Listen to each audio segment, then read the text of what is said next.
नमस्कार। आज हम बात करने वाले हैं सत्थनकुलम मामले की। एक ऐसा केस जिसने पूरे देश को हिलाकर रख दिया था और इसका जो फैसला आया है वो वाकई में ऐतिहासिक है। कुल 9 पुलिसकर्मियों को मौत की सजा। ये सिर्फ एक आंकड़ा नहीं है, ये इस केस की पूरी गंभीरता को बताने के लिए काफी है। देखिए, जज साहब ने भी कितनी बड़ी बात कही। उन्होंने कहा कि अगर यूनिफॉर्म पहनकर ऐसी बेरहमी करने वालों को सख्त सजा नहीं दी गई तो आम इंसान का कानून पर से यकीन ही उड़ जाएगा। तो ये सिर्फ एक सजा नहीं है, ये एक बहुत बड़ा संदेश है।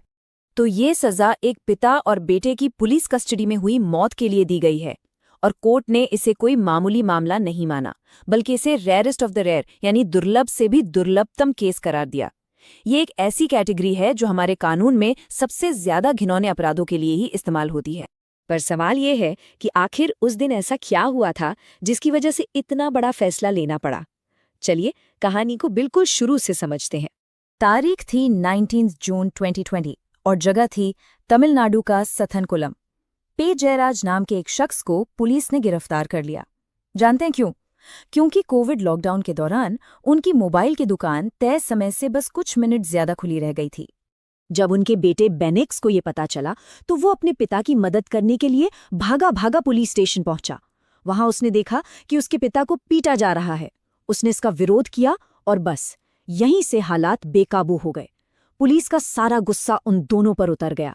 जरा सोचिए, एक तरफ क्या था, एक दुकान जो बस कुछ मिनट ज्यादा देर तक खुली थी, और दूसरी तरफ इसका नतीजा क्या निकला? पुलिस कस्टडी में 2 लोगों की बेरहमी से मौत। अपराध और सजा के बीच का ये फासला ही इतना चौंकाने वाला है कि यकीन करना मुश्किल हो जाता है।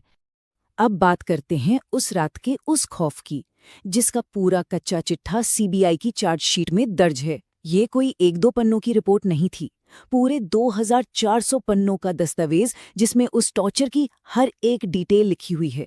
मेडिकल रिपोर्ट्स में ये बात सामने आई कि पिता और बेटे दोनों के शरीर पर 18 अलग अलग और बहुत ही गंभीर चोटें थीं। हर चोट उस रात की बर्बरता की कहानी कह रही थी।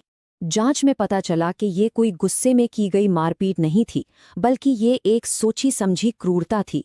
उनके कपड़े जबरदस्ती उतरवाए गए, उन्हें मेज पर लिटाकर पीटा गया ताकि वो हिल भी ना सके, और तो और उनसे फर्श पर फैला अपना ही खून साफ करवाया गया। पी जयराज बार बार गुहार लगाते रहे। उन्होंने अपनी बीमारियों का वास्ता दिया, कहा कि उन्हें ब्लड प्रेशर और डायबिटीज है, लेकिन उनकी एक नहीं सुनी गई। उनकी हर चीख को अनसुना कर दिया गया, जो दिखाता है कि पुलिस वाले कितने बेरहम हो चुके थे। तो फिर इतना बड़ा सच बाहर कैसे आया? चलिए देखते हैं कि कैसे लोगों के गुस्से ने इस केस को एक लीपापोती की कोशिश से निकालकर एक नेशनल लेवल की जांच तक पहुंचाया।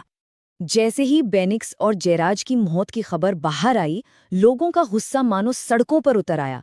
जबरदस्त विरोध प्रदर्शन हुए और ये इसी पब्लिक प्रेशर का नतीजा था कि केस को लोकल पुलिस से लेकर सीबीआई को सौंपना पड़ा, और यहीं से असल में न्याय की तरफ पहला कदम बढ़ा।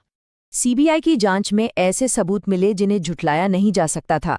पुलिस स्टेशन के फर्श पर, टॉयलेट में, यहाँ तक कि ऑफिसर के कमरे की दीवारों पर मिले खून के धब्बों का डीएनए जयराज और बेनिक्स से मैच कर गया। इसने पुलिस के सारे शुरुआती दावों की पोल खोल दी। और अब आते हैं इस केस के सबसे अहम पड़ाव पर, अदालत के उस फैसले पर जिसका कानूनी और सामाजिक दोनों ही मायनों में बहुत बड़ा महत्व है। तो ये रेयरेस्ट ऑफ द रेयर होता क्या है? असल में ये हमारे कानून का एक सिद्धांत है जो सिर्फ और सिर्फ उन मामलों में इस्तेमाल होता है जहां अपराध इतना ज्यादा क्रूर और भयानक हो कि वो समाज की आत्मा को झकझोर दे। ऐसे मामलों में अदालत को लगता है कि उम्र कैद भी काफी नहीं है। तो कुल मिलाकर कहानी ये है, 2 पीड़ित जयराज और बेनिक्स, 10 आरोपी पुलिसकर्मी, और आखिर में एक ऐसा फैसला जिसे देश के कानूनी इतिहास में हमेशा एक मिसाल के तौर पे याद रखा जाएगा। देखिए, ये फैसला सिर्फ एक सजा नहीं है, ये एक बहुत ही साफ और कड़ा संदेश है कि कानून से ऊपर कोई नहीं है, चाहे उसने वर्दी ही क्यों न पहनी हो। लोकतंत्र में पुलिस का काम सेवा करना होता है, सितम ढाना नहीं। हाँ, ये सच है कि न्याय मिलने में 6 साल लग गए। एक लंबा इंतजार था, पर कहते हैं ना, देर है अंधेर नहीं। अब सवाल ये उठता है कि क्या इस एक फैसले से सिस्टम में आम आदमी का जो भरोसा टूटता जा रहा है वो दोबारा जुड़ पाएगा?